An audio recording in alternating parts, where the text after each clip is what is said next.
sometimes we take a hard bite. It helps us as politicians. Nowadays, when I listen to you, I even panic. Why? Maybe, hey, Why do you panic? the way you, Papa, you know Papa. Figuratively, he bites as hard as he can. Okay. And of course, when he puts his fangs into you, you certainly feel it. I think it pretty Watch Johnny's bite.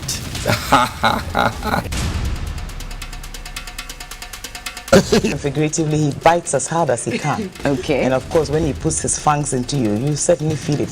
I think it pretty Watch Johnny's bite.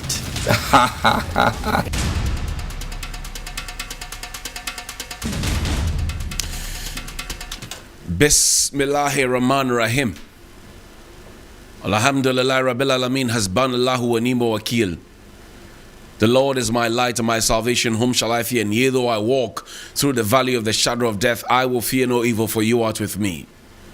Thy rod and thy staff, they comfort me. Thou prepares a table before me in the presence of my enemies.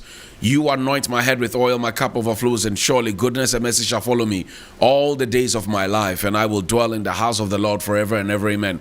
Assalamu alaikum. It's Tuesday. Welcome to Johnny's Bite. This morning, later on the show around 8:30, we'll have a conversation with the resident coordinator of the United Nations in Ghana, His Excellency Ambassador Charles Abani. We spoke on a salad of issues, and you should tune in and listen to it on 3FM 92.7.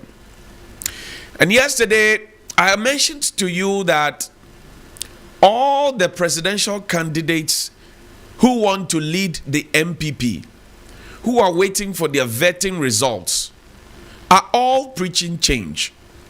All of them, they are preaching change. All of them.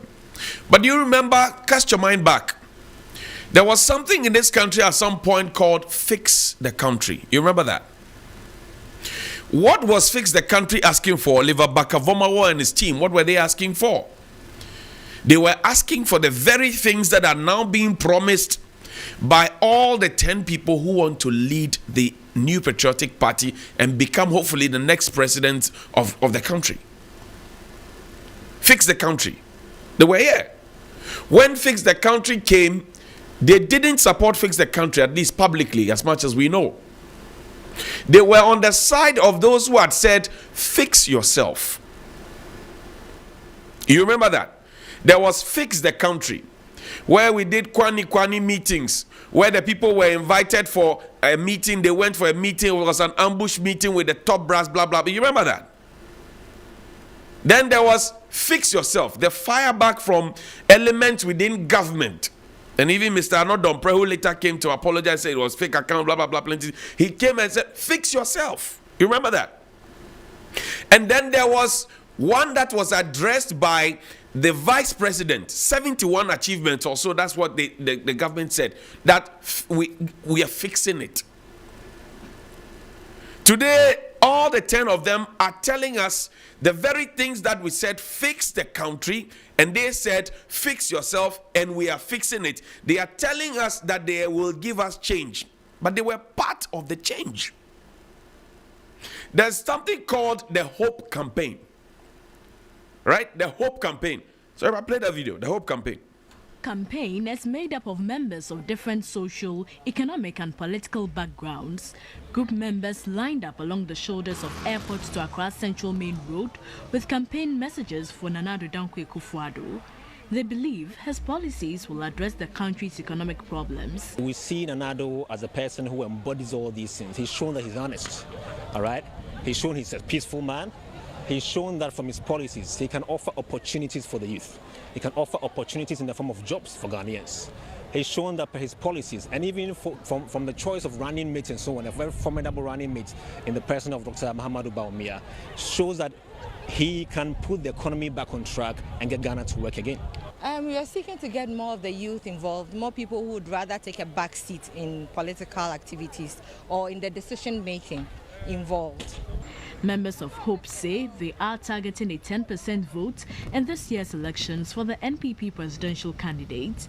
Hope is an acronym for honesty, opportunity, prosperity, and education. Honesty, opportunity, prosperity, and education. Honesty, opportunity, prosperity, and education. That was the Hope campaign. Honesty, opportunity, prosperity, and education.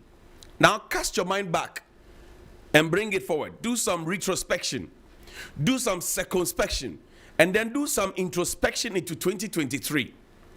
And ask me if that honesty, the opportunity, the prosperity, and the education that the Hope campaign, which has elements within government, question, good morning to you, and many other individuals who are serving in very notable places in government, ask yourself how that Hope campaign has impacted on the individual citizens.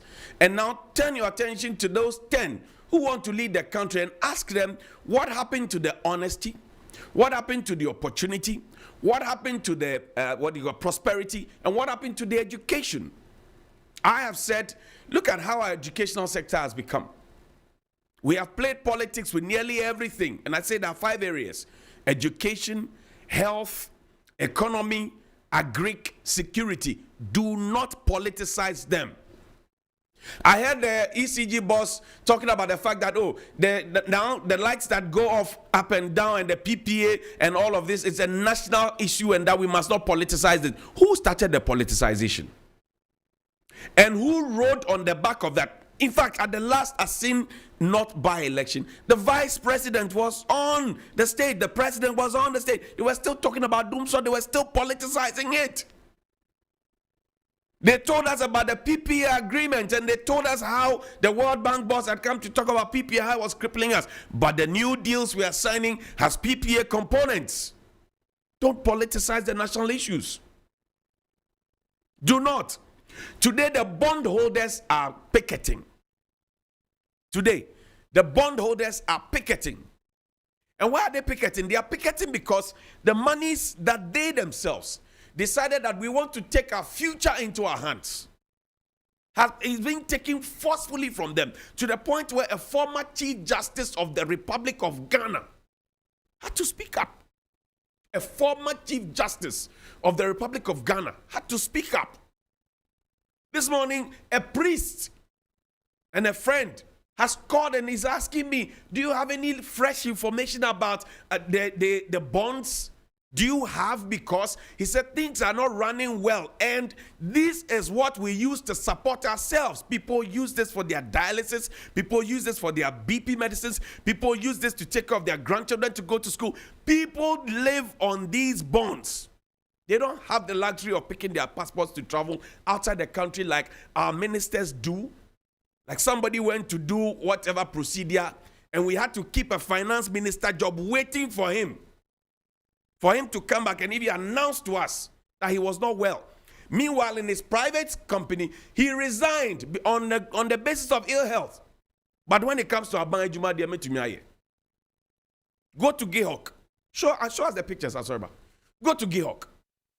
Yesterday, production did not happen because the lights at Gihok were off.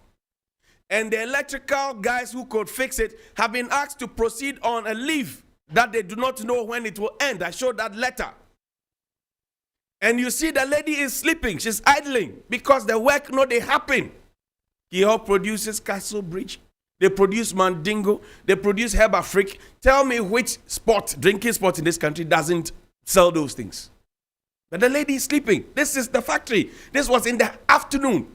There was only one guy who we're told was inexperienced to have fixed the problem if anything has happened.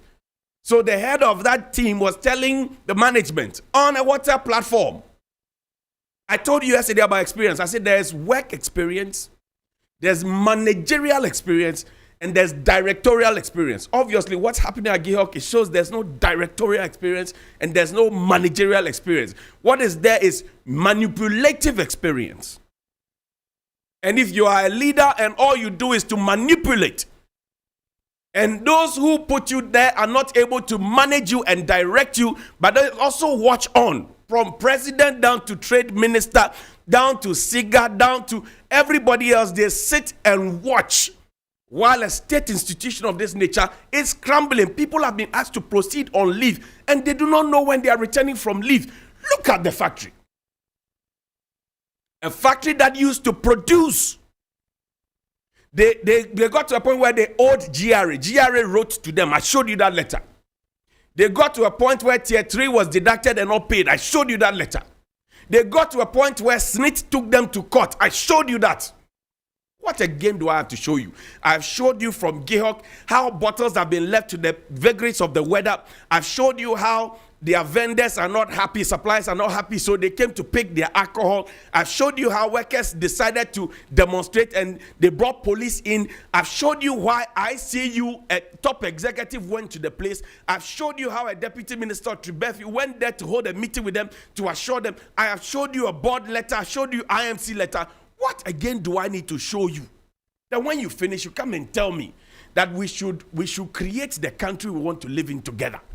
When we say fix the country, you say fix yourself. When we say fix the country, you say we are fixing it. Is this how you are fixing it? It behoves on all the 10 people looking forward to become president in this country to look inward. What's happening at Gihok and many other places? I'll start going to the state institutions one after the other. All the 10 of them, when they come campaigning to you, ask them that question. How have you fixed the country? Good morning. Nowadays, when I listen to you, I even